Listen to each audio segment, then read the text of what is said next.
Celá moja rodina je nepočujúca, dokonca aj moji rodičia. Ja nepočujem vôbec nič. Nepoužívam ani načúvací aparát.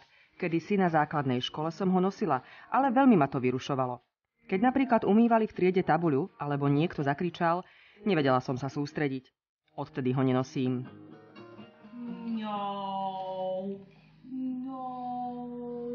Mačka, Mima, mačka spí. Spí.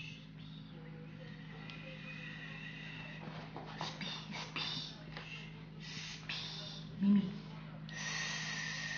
Spí. Miluška, Mima. Romana som prvýkrát zaregistrovala skutočne veľmi dávno. Bola som 7-čka na základnej škole a on bol praktikant. Spriatelili sme sa ale až o niekoľko rokov a dohromady sme sa dali až neskôr v Kokave nad Rimavicou na jednom tábore. Áno, tam sa začala naša láska. Bol to rok 2008, ak sa nemýlim. Bola pre mňa výnimočná, krásna, inteligentná. S odstupom času môžem konštatovať, že som si vybral dobre. Je to starostlivá manželka, dobrá mama.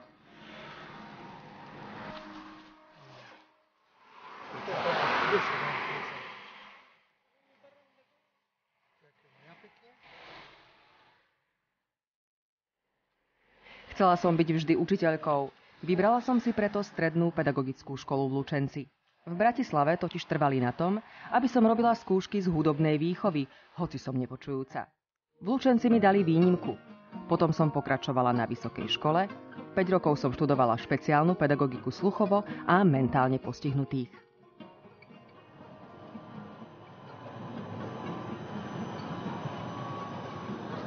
Ja som bol najskôr učiteľom a vychovávateľom na základnej škole, potom som začal študovať v Prahe.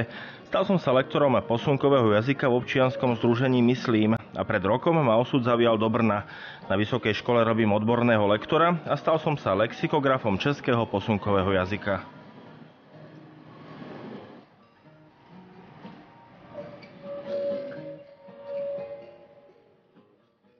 Toto je vlastne moja pracovňa. Sme tu všetci nepočujúci až na 2 počujúcich tlmočníkov. Chodím sem každý deň.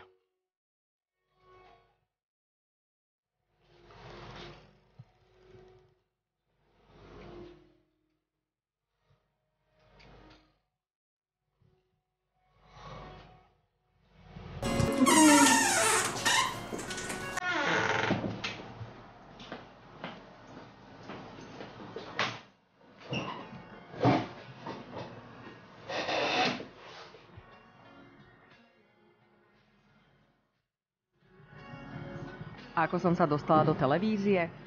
Keď hľadali moderátorov do televíznych správ v posunkovom jazyku, oslovili ma. Veľmi som to zvažovala. Chcela som si totiž užiť materskú dovolenku, ale nakoniec som to skúsila a neľutujem. Ako sa plátenie, tá dara, ale postupne, tak, presne tak. Dobre.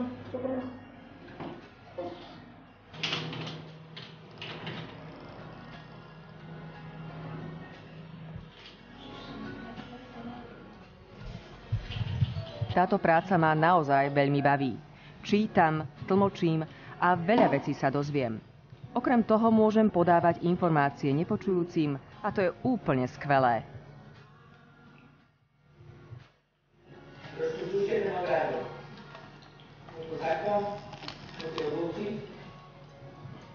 My sme sa inšpirovali pri správach pre nepočujúcich v Českej televízii, kde už takýto formát existoval.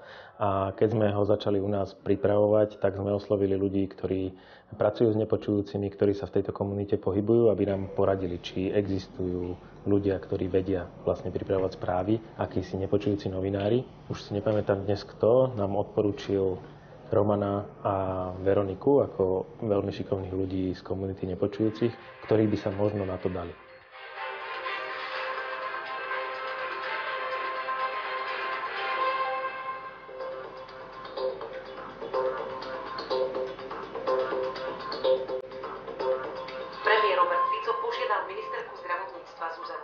Všetci ľudia, ktorí robia na správach pre nepočujúcich, vlastne sa učili komunikovať, tak ako ja som sa učil komunikovať s nepočujúcimi. Bol to môj prvý kontakt s nepočujúcimi. A myslím si, že si tú cestu našli. Viem, že Veronika aj Roman vedia odčítavať z pier. Ľudia v redakcii sa museli naučiť lepšie artikulovať, aby nebrblali, aby im Veronika s Romanom rozumeli a dokázali odčítať to, čo hovoria. A teda vlastne tá ťarcha tej komunikácie je na Veronike a na Romanovi, pretože v redakcii nie sú ľudia, ktorí by vedeli posunkovú reč. Posunkový jazyk je skutočne veľmi bohatý. Vyjadrite ním všetko.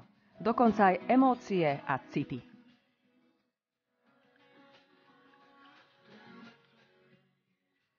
Je veľmi dôležité, že s Veronikou máme rovnaké záujmy. Venujeme sa dcérke, nuž a potom si večer radi pozrieme dobrý film, samozrejme s titulkami.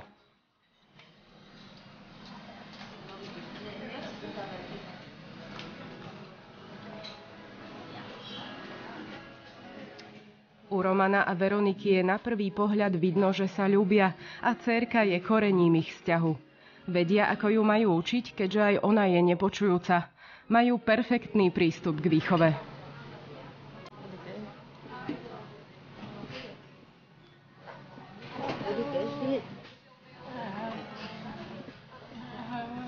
Dobre si rozumieme, nemáme medzi sebou nejaké hádky. A o čom snívame? Chceli by sme nový domček, v ktorom by dcérka mala svoju izbičku. A celkovo by som túžila potom, aby sme sa mali dobre a videli našu malú vyrastať spokojnú a šťastnú.